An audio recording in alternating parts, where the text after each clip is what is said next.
बंदर और मगरमच्छ की कहानी। एक जंगल में नदी के किनारे एक पेड़ था। उस पेड़ पे एक बंदर रहती थी। वह उस पेड़ पे उगे हुए मीठे मीठे आम खाते हुए रहती थी। बंदर ऐसे हर रोज थोड़े आम खाते हुए और थोड़े मजे के लिए पानी में फेंकते हुए खुश होती थी। ऐसे बंदर के फेंके हुए मीठे मीठे आमों को नदी में रहने वाला एक मगरमच्छ खाता था। मगरमच्छ को आम बहुत पसंद आए। बंदर दोस्त, मुझे यह आम बहुत पसंद है। तुम्हारे द्वारा फेंके हुए आमों को खाकर अपना जी भर के खुश हो रहा हूँ। दया करके हर रोज कुछ आमों को मुझे दे सकते हो क्या? बोलते हुए मगरमच्छ गिड़गिड़ाने लगा। उस दिन से बंदर मगरमच्छ के लिए कुछ आमों को काट के देने लगी। इस तरह कुछ ही समय में बंदर और मगरमच्छ अच्छे दोस्त बन गए। एक दिन मगरमच्छ बंदर के दिए हुए फलों को अपनी पत्नी को देने के लिए घर। मगरमच्छ की पत्नी बहुत ही लालची थी। उन आमों को खाकर बोली, अरे वाह, आम तो मीठे शहद की तरह है, कहाँ से लाए हो? करके पूछी। तो मगरमच्छ ने अपने दोस्त बंदर के बारे में बताया। फिर मगरमच्छ की पत्नी ने लालची होकर कहा, हाँ, रोज शहद जैसे स्वादिष्ट आमों को खाने वाले बंदर का कलेजा मीठे शहद की तरह होगा। इसीलिए मुझे तुम्हारे दोस्त का कलेजा खाने का मन है। तुरंत उसे लेकर आओ, करके अपने पति से कहा। पत्नी की बातों को सुनते ही मगरमच्छ को गुस्सा आया। मैं अपने दोस्त को धोखा नहीं दे सकता। लेकिन मगरमच्छ की पत्नी जिद पर अड़ गई। बंदर का कलेजा लाने तक कुछ नहीं खाऊंगी करके जिद पकड़ लिया। अब कुछ न कर पाते हुए पत्नी के लिए मगरमच्छ अपने दोस्त को मारने के लिए मान गया। तुरंत मगरमच्छ बंदर के पास आकर बोला, बंदर दोस्त, हम इतने दिनों से दोस्त होने पर भी मैंने कभी तुम्हें अपने घर नहीं ले गया। इसी बात से मेरी पत्नी मुझसे रूठ गई। इसीलिए तुम्हें ले जाने आया हूँ मेरे घर। पर मैं पानी में कैसे आ सकती हूँ?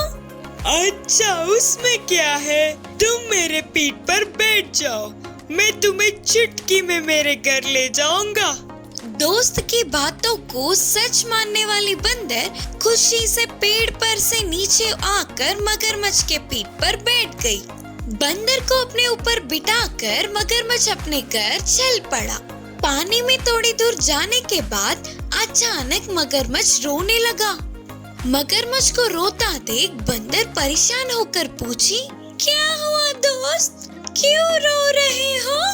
अब मैं तुमसे क्या कहूँ दोस्त, तुम मेरे बहुत अच्छे दोस्त हो ना, इसीलिए ये बात मैं तुमसे पहले ही बोल रहा हूँ। बोलते हुए मगरमच्छ ने अपनी पत्नी की जिद के बारे में सब कुछ बोल दिया। मगरमच्छ की पत्नी की चाल का पता चलते ही बंदर एक क्षण के लिए खामोश हो गई। उसने बात ही नहीं किया। तेजी से उपाय सोचने लगी। तुरंत चालाकी से बंदर मासूम होकर बोली, अरे रे, ये क्या हो गया दोस्त, ये बात तुम मुझे पहले ही बता देते तो अच्छा होता ना। बंदर ने निराश होकर कहा। फिर मगरमच्छ परेशान होकर पूछा, क्यों, अब क्या हुआ? मैंने कलेजे को पेड़ पर रख के आई हूँ। बिना कलेजे के मुझे तुम्हारे घर ले जाने से भी कोई फायदा नहीं। अच्छा, तो अब हम क्या करेंगे? मुझे तुरंत पेड़ के पास ले चलो। मैं अपने कलेजे को लेकर जल्दी से आ जाऊंगी। तब तुम्हारी पत्नी भी खुश होगी।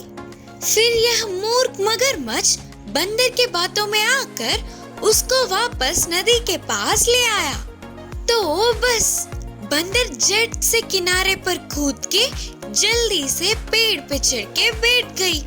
बंदर उतनी देर होने के बाद भी नहीं आने पर मगरमच्छ ने चिल्लाते हुए कहा, दोस्त जल्दी आओ। तब बंदर ने हंसते हुए कहा, अरे वो धोखेबाज कहीं के, मुझे मार के तेरी पत्नी को मेरे कलेजा का तोहफा देना चाहता था ना। तेरे जैसों से दोस्ती करना तो मेरा मूर्खता है। अब से हम दोनों की दोस्ती खत्म। फिर भी ये कलेजा कहीं पेड़ पे होता है क्या रे? धोखे का जवाब धोखे से ही दिया है मैंने, करके गुस्से से बोली बंदर। मगरमच्छ अपने किए पर शर्म करके अच्छे दोस्त को खो दिया सोचता हुआ निराश होकर वहाँ से चला गया। इस कहानी की नीति है कि धोखे को धोखे से ही जीतना चाहिए। भाग को डराने वाला हिरन। एक जंगल था, उस जंगल में एक हिरन रहती थी।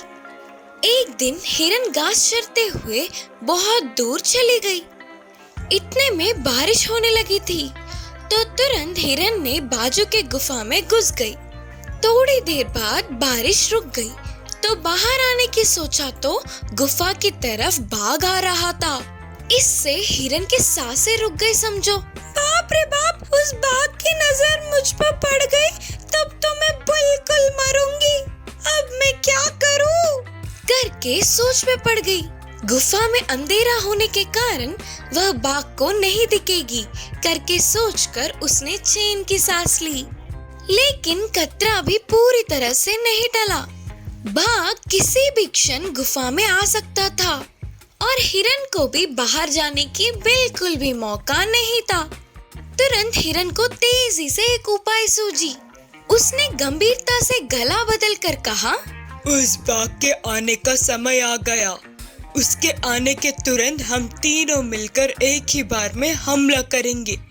मैं पहले ही बता रहा हूँ, उसका कलेजा तो मैं ही खाऊंगा। अब तक हमने 99 बाघ के कलेजों को खाया है, अब ये एक खाएंगे तो पूरे 100 हो जाएंगे।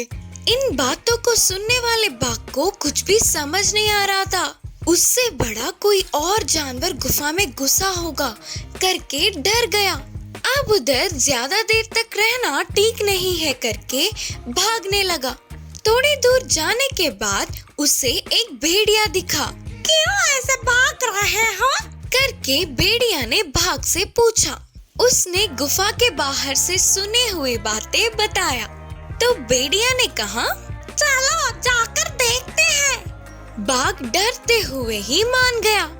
हिरन ने बाहर आने की सोचा तो तभी उसे बाघ और भेड़िया आते दिखे। तो उसने फिर से गंभीरता से कहा, लगता है यह बाघ तो आने से रहा। तब तक मैं जाकर किसी भेड़िए को देखूंगा। तुम दोनों यही रहो, आज हमें बाघ और भेड़िए के मांस से दावत करनी है।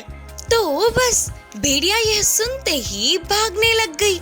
उस परेशानी में भेड़िया ने बाघ को धक्का दिया, तो अचानक के उस धक्के से बाघ भी नीचे गिर पड़ा। इस बार बाघ और तेजी से भागने लगा।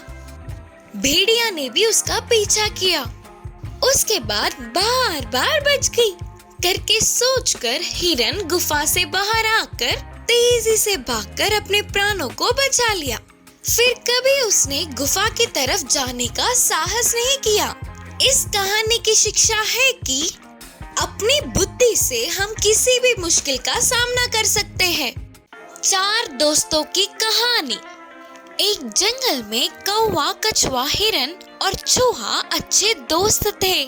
वे हर रोज मिलकर मजे से समय बिताते थे। एक दिन हिरन उनसे मिलने नहीं आई। इससे बाकी के तीनों परेशान होकर उसका इंतजार कर रहे थे। कौवा, तुम ऊपर उड़कर देखो तो जरा, हिरन किसी मुसीबत में तो नहीं फंस गई ना? कौवा उड़कर जंगल के बहुत जगहों पर ढूंढने लगी। आखिर में एक जगह पर हिरन को शिकारी के जाल में फंसी देखी। तुरंत वह अपने दोस्तों के पास लौटकर बोली, अरे हिरन एक शिकारी के जाल में फंस गई। उस शिकारी के वहां पहुंचने से पहले ही चूहे को मेरे साथ ले जाकर अपने दोस्त को छुड़वाऊंगी। बोलकर कौवा चूहे को अपनी पीठ पर बिठाकर झट से उड़ गई। कौवे ने उड़ते हुए आकर चूहे को जाल में फंसी हुई हिरन के सामने पहुंचाया। तुरंत चूहे ने अपने नुकीले दांतों से जल्दी से जाल को काटकर हिरन को बाहर निकाल दिया। अरे वाह, मेरे अच्छे दोस्तों के कारण आज मैं बच गई करके बोलते हुए हिरन खुश हुई।